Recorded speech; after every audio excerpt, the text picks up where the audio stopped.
반갑습니다. 뭐 별로 안 반갑지만 여러분들 또 반가운 척을 하는 게 예의겠죠. 뭐 만난 적이 없는데 뭐 반갑겠습니까? 그냥 그러나 참 우리 강도사님이 성찬식을 집내해 달라고 부활절 설교도 하고 그래서 제가 지금 가운을 4년 만에 지금 목사 가운을 찾아가지고 교수는 성찬 집내 할 일은 없거든요. 뭐 이렇게 위원은 하는데 그래서 하여튼 조금 준비가 다른 데 설교하는 것보다는 조금 신경이 쓰였습니다. 뭐 이 장갑은 어디 있나 찾아가 없어서 샀어요. 또 하나 사가보니까 또 있어요. 저기. 자, 어지간 반갑습니다. 우리 남궁현우 강도사님하고 이제 고 목사님이 되시겠지만은 강도사님하고는 뭐 거의 비슷하게 저도 학교 온 지가 이제 8학기째이기 때문에 많지 않아요. 그래서 거의 비슷한 감이 있습니다. 그런데 이제 학교 다닐 때부터 상당히 그 통독 때문에 인상이 많이 받았던 것 같습니다. 그래서 개인적으로 대화를 깊이 한 적도 없고 이런데 간간히 소문을 들으면서 참 이 시대의 젊은 사역자가 참 특이한 그러나 사실 이게 본질적인 일입니다. 하나님의 말씀에 집중하는 이런 사역을 한다는 이야기들 들으면서 참 감동이 있습니다. 왜냐하면 시끌벅적하게 현대적인 도구를 사용하면서 방법을 사용하면서 그렇게 하는 교회들은 뭐 이 주변에도 수다하기 때문에 뭐 별로 저는 관심이 없고요. 다만 기록된 계시의 말씀이 우리의 빛이고 또 생명이고 우리의 반석인데 이 하나님의 말씀을 존귀하게 여기는 공동체를 방문한다는 것은 참 기쁘고 영광스러운 일입니다. 그리고 무엇보다도 마음에 안심이 됩니다. 왜냐하면 설교를 이렇게 낯선 곳에 교수들은 자주 가게 되는데 도대체 이 교회가 어떤 교회인지 알기가 어려워요. 그래서 모르면 이제 홈페이지 조사를 하죠. 뭐 역사도 보고 목사님 설교도 한번 들어보고 또 목회 철학 기록해 놓은 것도 보고 이렇게 보면서 이런 곳이구나 짐작하고 옵니다. 근데 뭐 여러분들은 뭐 그럴 것도 없었어요. 워낙 특색 있는 사역을 지난 몇 년 동안 해오셨기 때문에 그리고 참 여러분들 보면서 참 행복하시겠다는 생각이 들어요. 왜냐하면 저도 만 22에 대학을 졸업하고 총신신대원에 입학해서 만 33세 담임 목사가 되었는데 중간에 뭐 유학도 갔다 오고 다 하고 그 다음에 이제 44시 되었을 땐가 학교를 왔습니다. 상당히 긴 시간 동안 목회 현장에서 제가 머물렀는데 부교역자까지 하면 건 22년을 사역을 했는데 그냥 뭐 여러분이 이전에 겪으셨던 일반적인 그런 교회들이죠. 백년대고 이런 교회들. 그리고 제 개인적으로도 말씀 중심의 사역을 하려고 나는 강해 설교에 목숨을 걸었습니다. 이렇게 공언하고 살 정도로 설교 사역에 참 집중해서 지내왔습니다. 그래서 30대와 40대 초반을 제가 지역 교회를 위하여 정말 제 젊음을 또 제 모든 것을 쥐어짜서 헌신했다라고 하는 생각이 나는데 우리 강도사님 일부러 그 학교 다니실 때 원어 수첩이 우리는 있습니다. 꺼내가지고 얼굴을 한번 보고 생년월일을 제가 한번 봤어요. 그랬더니 30대이시더라고요. 그래서 여러분이 행복한 거예요. 왜냐하면은 이제 50이 되고 나니까 이제는 젊은 목사는 소리 안 들어가 좋습니다만은 하도 젊은 목사 그렇게 이야기를 많이 하는데 속으로 제가 한 번은 교인들한테 그러고 싶더라고요. 젊은 목사가 왜 어쨌다고 이렇게 반감이 들어요. 만 30에 제가 목사가 되고 계속 목회를 했으니까 그런데 저는 개인적으로 생각할 때 30대 40대가 참 중요한 것 같아요. 그래서 여러분 행복한 거고요.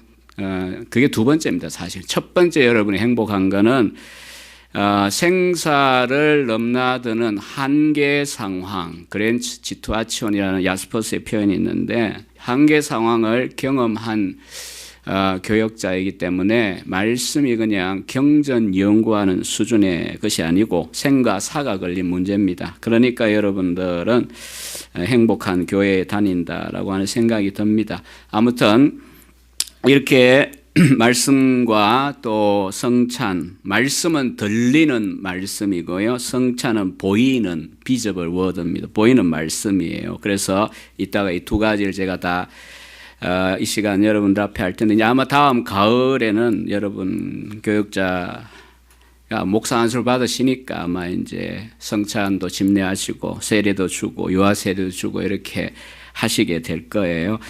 자, 이제 시작을 해보려고 합니다. 96년에 골수암으로 죽었어요. 칼 세이건이라고 하는 대중적인 과학자가 있었습니다. 코스모스라고 하는 천문학을 대중화시킨 책 베스트셀러가 있고 또 천문학자답게 평생을 외계의 생명체를 찾는 일을 했고 또 지금은 여러분은 잘 모르실 텐데 나이 드신 분은 보셨을까 모르겠어요. 영화 컨택트라고 하는 영화의 원작자이기도 합니다. 근데 이분이 골수암을 죽었는데 평소에 늘 하나님의 존재와 예수 그리스도의 부활 그리고 그리스도가 준다고 하는 그 영생에 대하여 참 관심이 많았어요. 또 유명 인사고 또 뭐 우리나라에서도 이 코스모스라는 책은 참 뭐 20여 년 전 같으면 정말 베스트셀러입니다. 그러니까 이제 인기가 있고 또 인지도가 있으니까 많은 기독교 지도자들 일부러 만나고 대화를 많이 했습니다. 그러나 죽을 때까지도 하나님을 그는 믿을 수가 없었다고 합니다. 왜냐하면 자기 입장이 이거예요. 증거가 없으면 확실히 알 수 없고 확실히 알 수 없는 일은 믿을 수 없다. 그러니까 증거에 기초한 믿음을 가져야 되겠다. 그런데 뭐 아무도 이야기를 해보니까 자기는 증거가 느끼지 않는다는 거죠. 그러나 죽고 난 다음에 그 부인이 남편에 대해 이렇게 말했습니다. 남편은 칼 세이건은 믿음을 가지고자 한 적이 없었습니다. 다만 알려고 했을 뿐입니다. 여러분 오늘 우리가 읽은 이 부활절에 읽은 유명한 사람이 세이건 비슷하죠. 디드모라고 하는 별명을 가진 도마입니다. 디드모란 말은 상둥이란 말입니다.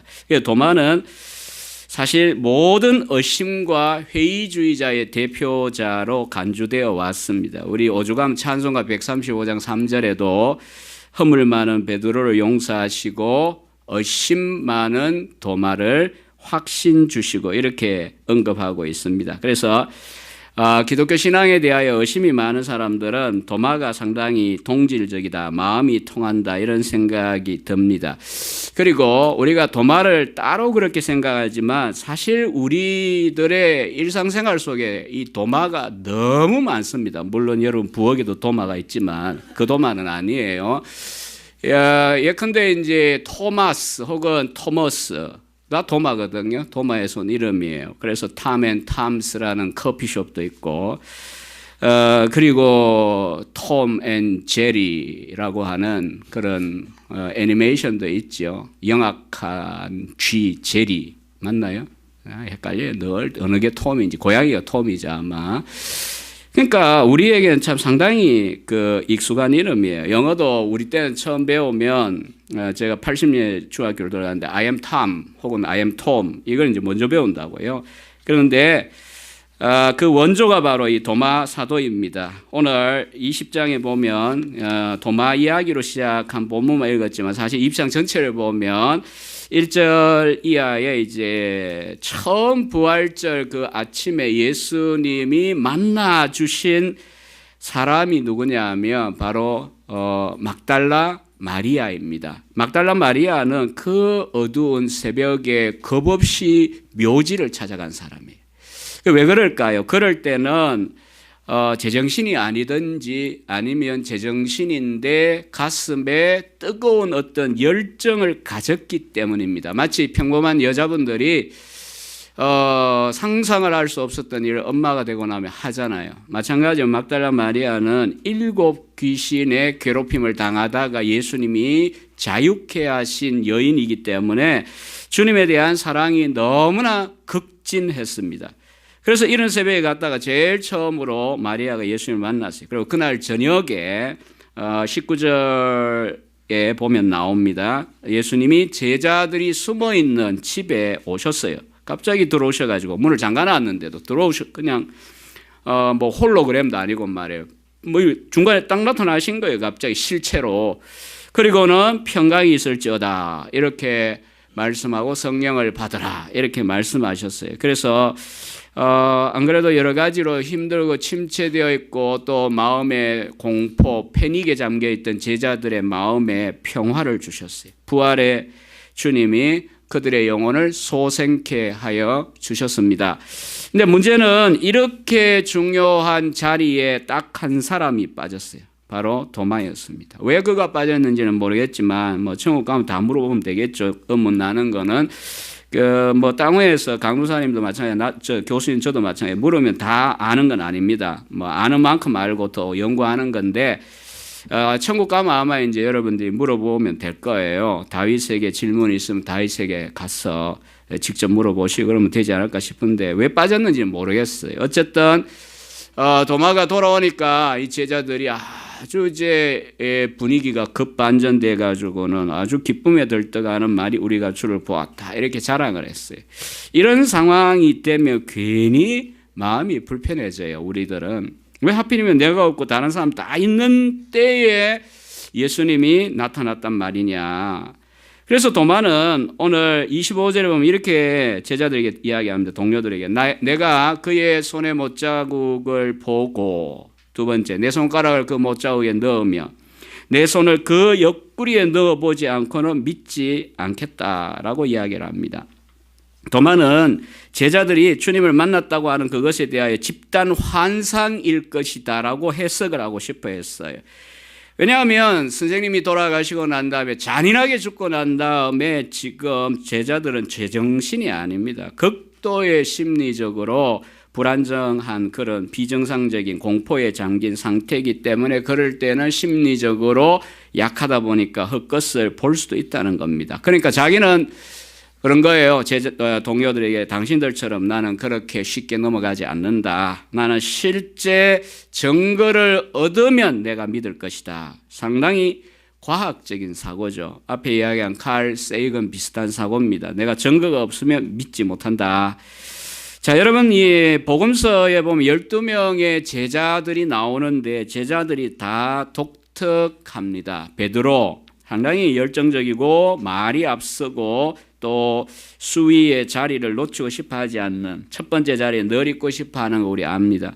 반면에 여러분 도마를 한번 생각해 보십시오. 성경 통독하고 가르치고 또 배우고 익히는 일이 여러분 교회의 정말 중요한 특색인데 아마 기억이 나셔야 되지 않을까 싶지만 차마 묻지는 않겠습니다. 성경 어디에 나오느냐. 요한복음 보면 11장에 나와요.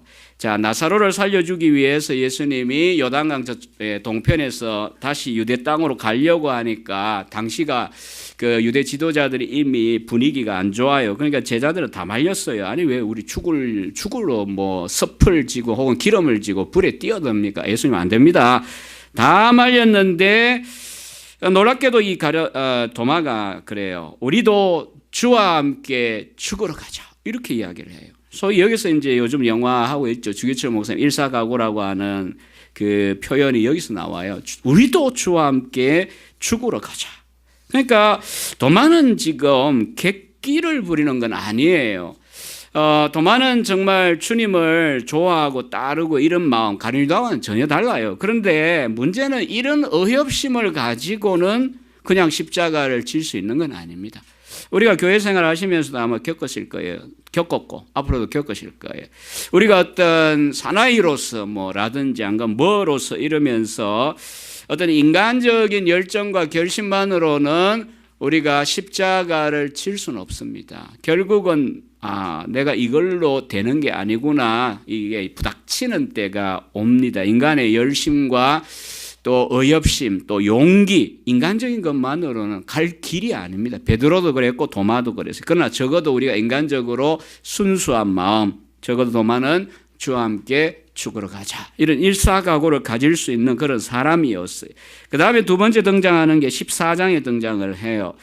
예수님이 이제 요한복음 13장에 세족식을 하고 14, 15, 16 고별 설교 이렇게 이제 이보다는 작았겠지만 다락방에 모여가 마지막 만찬하시면서 고별 설교를 하셨어요. 그때 이제 14장에 보면 내 아버지 집에 갈 곳이 많고 내가 처소를 예비하러 가는데 예비가 되면 너희들 데리러 오겠다. 너희들 내가 어디 가는지 알지? 이렇게 이야기하니까 뭐 딴 제자들은 딴 생각하고 있었어요. 누가 크냐, 누가 영의정, 좌의정, 우의정하냐 이 생각하고 있던 시절인데 딱 그때 도마가 말을 끊고 질문을 합니다. 내가 어디 가는지 너희들 알지? 이렇게 이야기하니까 길을 알지? 이러니까 14장 5절에 이렇게 이야기해요. 주님 어디로 가시는지 우리가 알지 못하는데 길을 어떻게 압니까? 뭔 말합니까 지금? 어디 가신다는 얘기입니다. 이런 이야기예요. 그러니까 의심이 나면 질문을 안 할 수가 없는 종류의 사람인 거죠, 도마는. 그래서 이제 14장 6절에 여러분이 외우셨을 건데 정말 유명한 예수님의 답변이 주어지죠. 뭐죠? 14장 6절. 내가 곧 뭐라고요? 길이요 진리요 생명이니 나로 말미암지 않고는 아버지께로 올 자가 없느니라. 사실은 이 번역을 이제 조금 더 우리가 문자적으로 원문에 가깝게 하려면 그 정관사를 다 집어넣어야 돼요. 정관사 알죠, 우리 학생들. 내가 곧 그 길, the way, a way가 아니에요. one way, a way가 아니에요. the way. 그 다음에 the truth, 그 진리, the life, 그 생명. 그러니까 유일무이한 길이고 진리고 생명이다. 무슨? 아버지께로, 즉 하나님께로 갈 수 있는 유일한 그 길이 나다. 그리고 진리가 무엇이냐가 철학의 관심사고 종교의 관심사입니다. 진선미 하면 진리와 선함과 또한 아름다움이라는 게 우리 인류의 가장 귀한 가치 세 가지 아닙니까? 그런데 이 말 저 말 하지만 내가 그 진리다. 이렇게 이제 말씀하신 거예요. 자, 아무튼 도마는 이렇게 보면 그냥 베드로처럼 생각 없이 날뛰는 스타일은 아니지만 도마는 생각이 깊어요. 그리고 의문이 있으면 질문을 해요. 제가 이 80년대 중학교 이 주일학교를 뭐 어릴 때부터 아예 태어나기 전부터 교회를 다녔으니까 주일학교 유치부부터 다 제가 이제 거쳐왔어요. 대학부까지 하고 청년부 때는 신학교 하는 바람에 떠났지만 아무튼 저는 참 특이했던 것 같아요. 그래서 아마 이제 신학자까지도 되게 됐을 텐데 중고등학교 때 질문이 많았습니다. 그래서 우리 전도사님들이 정말 저를 문제아로 생각을 했습니다. 질문이 워낙 많아가지고 어느 날 갑자기 이제 이렇게 질문합니다. 교회 로비에 앉았다 밖에 이제 뭐 이런저런 가게들 그 레온 사인이 빈치잖아요, 밤에.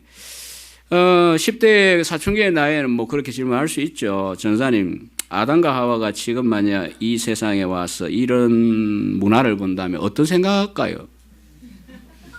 여러분 그 중고등부 부서에 이런 애가 있으면 골치 아파요.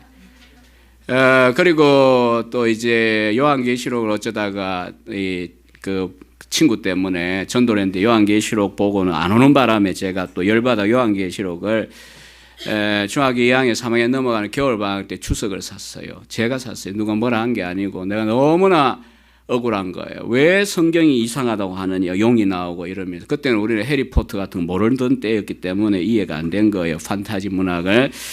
그래서 제가 이제 어린 나이에 이제 성경을 읽고 연구하고 이렇게 시작을 했는데 아무튼 저는 이 도마를 보면 이런 생각을 해요. 나쁜 사람은 아니에요. 도마가 바리새인이나 서기관들처럼 다친 마음으로 뭘 이야기해도 아예 안 믿을 그걸 뭐 다친 의심이라 그러거든요.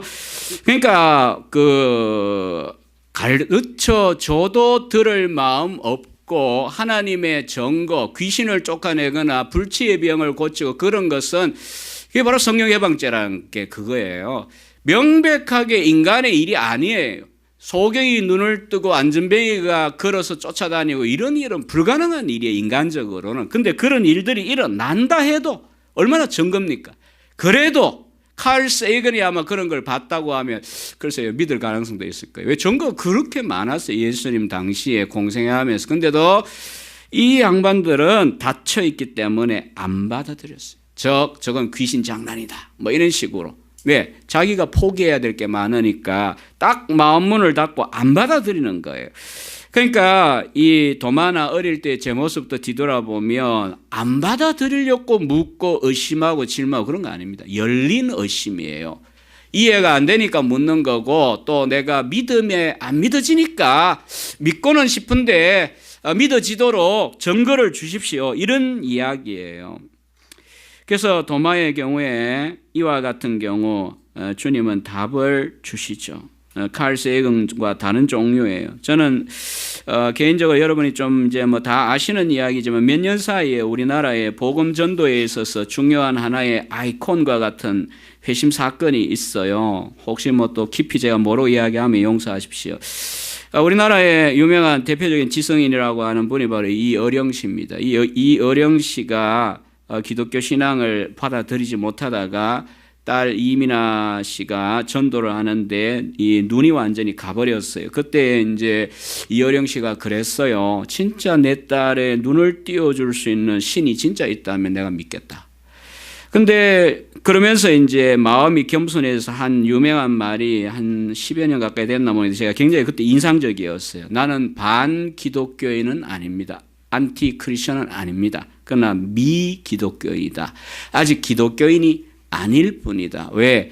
나는 믿고 싶은데 아직은 그 확신할 만한 그런 소위 증거 내지 내가 확신이 안 된다는 거죠. 그러나 이제 몇 년 사이에 딸이 이제 기적적으로 치유를 받고 나았습니다. 눈이 나았습니다. 물론 돌아가셨습니다. 나중에 돌아가셨는데 아무튼 그러고는 참 그 하영조 목사님이 집례하는 세례식을 받으며 눈물로 세례를 받았어요. 그래서 성경은 오늘 도마라는 이 사람을 통해서도 보여주는 것이 안 믿겠다고 고집을 피우는 게 아니고 믿고 싶은데 증거가 없어 내가 못 믿겠다. 대충 믿을 수는 없다. 혹은 믿는 척 할 수도 없다는 거예요. 나는 확신할 만한 증거가 있어야 믿겠다는 겁니다. 그래서 이제 장면을 넘어가서 보면요. 예수님은 이런 경우에는 그때나 지금이나 저는 분명히 확신합니다. 예수님이 이때 이렇게 하셨기 때문에 26, 27절에 보면 증거를 주러 오셨어요. 8일이 지나고 난 다음에 또 이렇게 제자들이 모여 있는데 그날은 도마도 같이 있었어요. 11명의 제자들이 다 같이 있었어요. 문이 닫혔어요. 근데 가운데 딱 오셔가지고 왜 부활체라고 하는 거는 핵폭탄을 대비한 뭐 저기 미국의 대통령을 위한 그런 지하 벙커라도 상관없어요. 그냥 뚫고 들어오시는 거예요. 그냥 뭐 뚫는다는 것보다 그냥 들어오시는 거예요. 개의치 않고. 중간에 딱 서셔서 돌아보시면서 또 인사하시죠. 평강이 있을지어다. 샬롬이 있을지어다. 그리고 도마를 보고 특별히 이야기합니다. 손가락을 이리 내밀어 손을 보고 네 손을 내밀어 내 옆구리에 넣어봐라. 그리고 하여 믿음 없는 자가 되지 말고 뭐 하는 자가 되라고요? 오늘 제목같이 믿는 자가 되라. 영광을 드러내셨어요.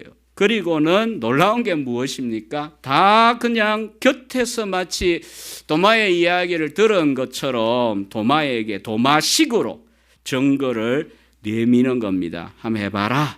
도마 네가 원하는 대로 그래 한번 확인해봐라. 점검해봐라. 예수님께서는 이처럼 증거를 주시기를 원하셨어요. 그리고 도마가 믿는 자가 되기를 원하셨어요. 오늘 저와 여러분들도 마찬가지입니다.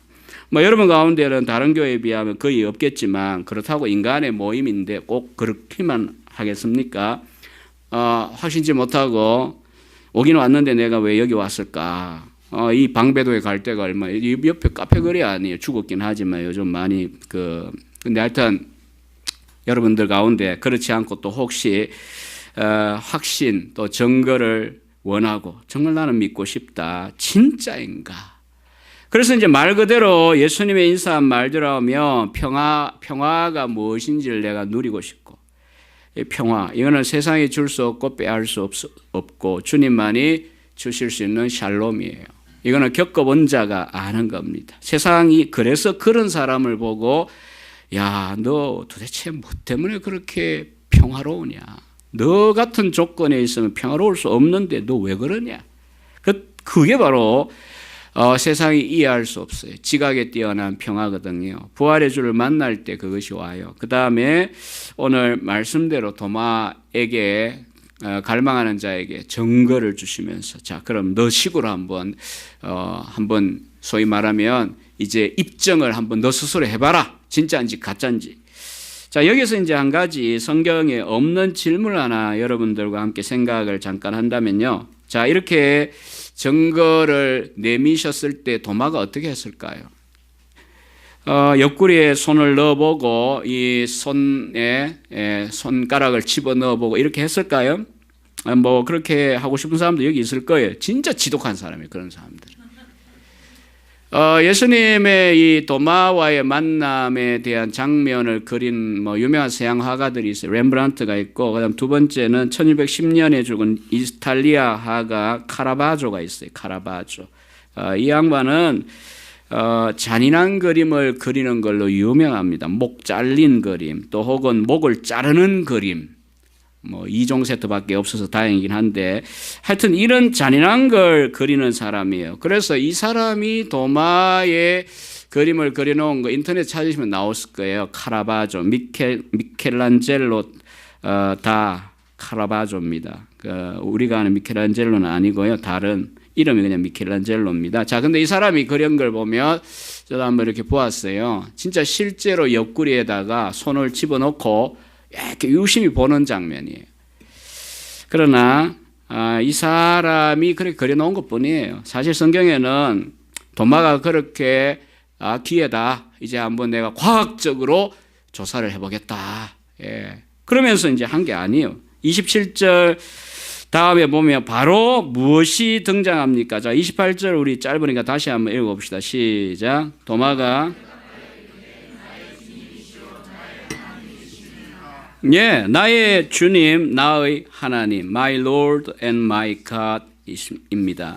도마가 늘 주님이라고 불러왔었습니다. 가룟 유다는 주님을 믿지 않았기 때문에 늘 랍비입니다. 선생님, 나의 선생님이었지만 베드로나 도마는 등장할 때마다 늘 퀴리에 주님 이런 표현을 사용을 했었어요. 그러나 지금 28절의 고백은 엄청난 고백을 하고 있는 거예요. 나의 주님, 그건 뭐 늘 하던 말이잖아요. 그 다음에 나의 하나님이십니다 라고 하는 고백을 했어요. 우리가 그 유명한 가이사라 빌립보에서의 베드로의 고백, 주는 그리스도요 살아 계신 하나님의 아들.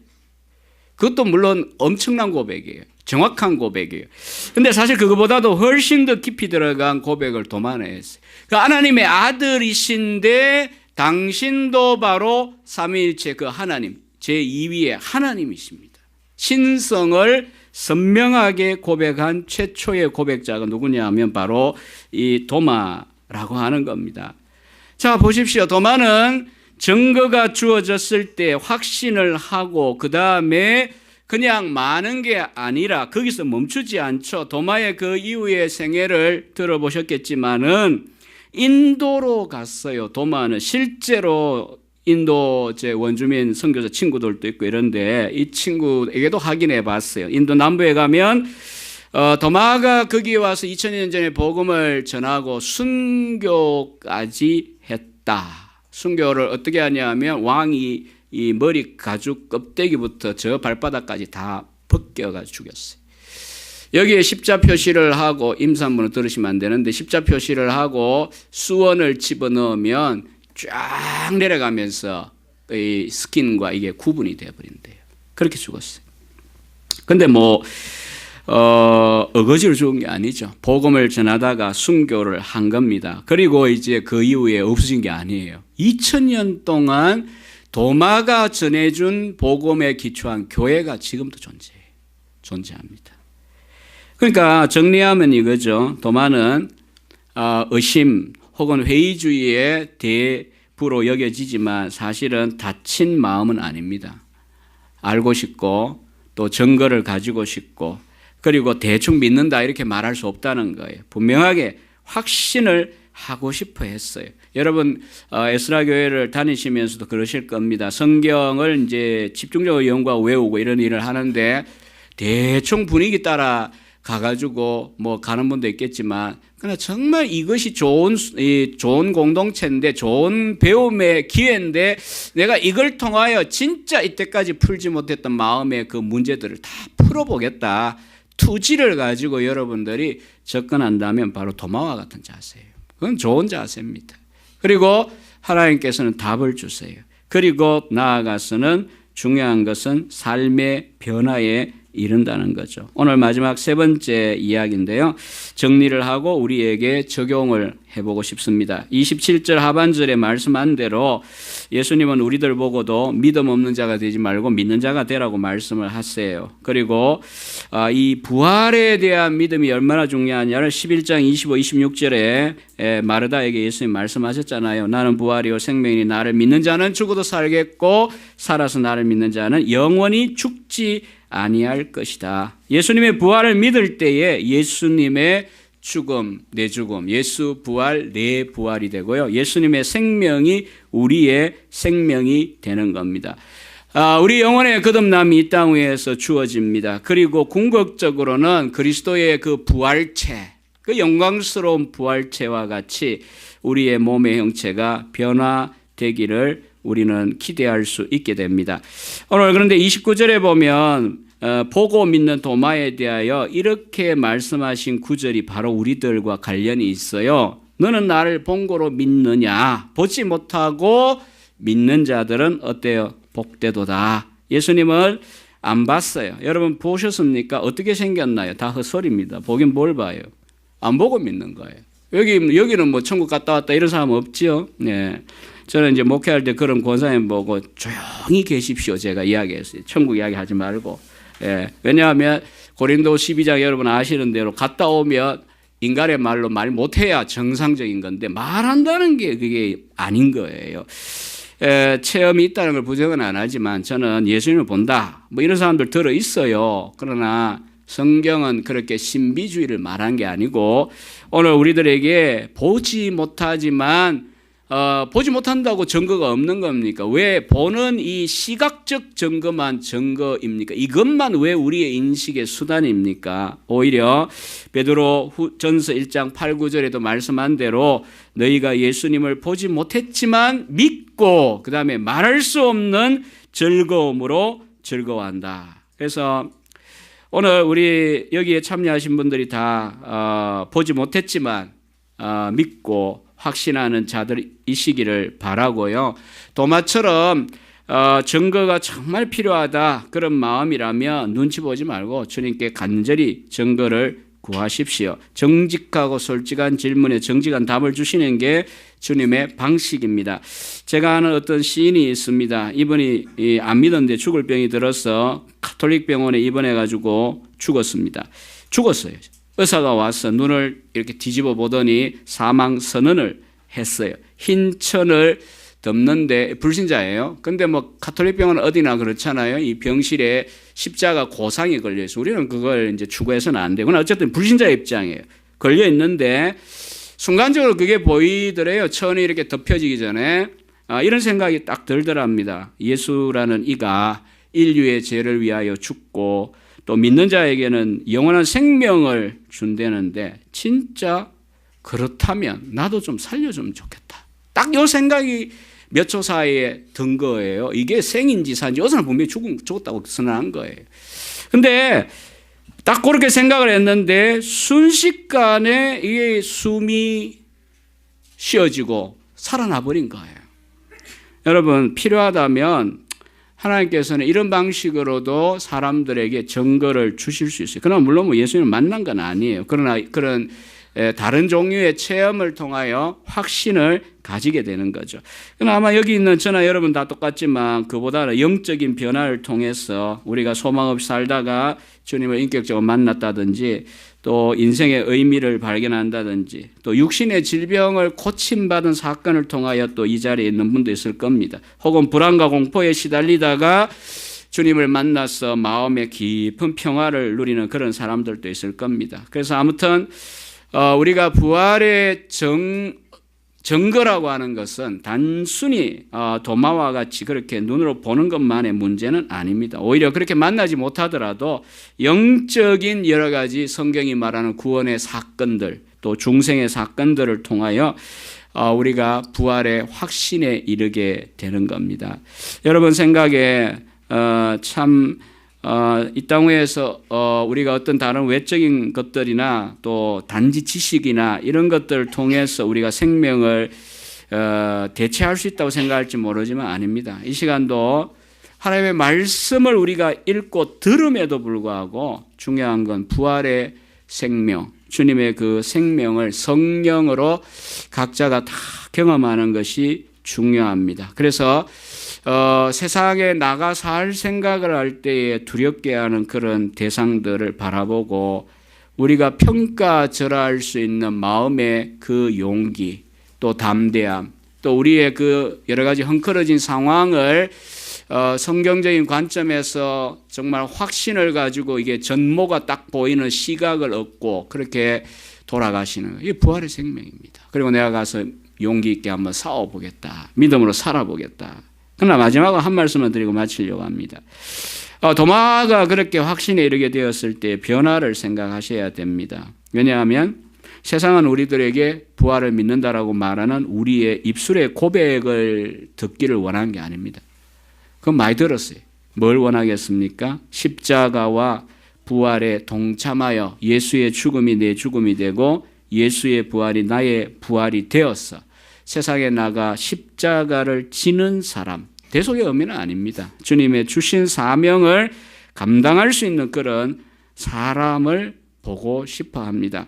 그래서 71세에 콩고에서 죽었던 외로이 죽었던 선교사 C.T. 스터드가 이런 말을 했어요. 한 번뿐인 인생 속히 지나가리라. 그러나 그리스도를 위해 한 일은 영원하리라. 다 아시는 옆에 어떤 교회에 열심히 구호처럼 외치는 그런 말씀이죠. 그러나 이분이 실제 평생의 좌우명은 이거였어요. 만약 예수 그리스도가 하나님이시고 나를 위하여 죽으셨다면 그분을 위하여 내가 어떤 희생을 치른다고 해도 그것은 큰 희생일 수가 없다. 그러니까 캠브리 출신의 크리켓 선수이자 전도가 밝았던 이런 사람도 모든 걸 던져버리고 중국, 인도 또 콩고에까지 가서 외로이 그렇게 순교에 가까운 죽음을 죽을 수 있었어요. 그러면서도 하는 말이 이게 뭔 희생이냐. 주님이 날 위하여 죽으신 것에 비하면 아무것도 아니다. 이런 마음을 가질 수가 있었습니다. 오늘 저나 여러분이 갑자기 여기에 가지는 않을 겁니다. 그럼에도 불구하고 일단은 부활의 확신, 또 부활 신앙에 이르고 또 부활의 생명을 우리가 만끽하고 그리고 이제 생각을 해보면 도마가 그래서 죽은 거죠. 하나님의 아들이 날 위하여 죽었는데 내가 어떻게 살다가 어떻게 죽든 간에 뭐 그리 대단한 희생일 수 있느냐.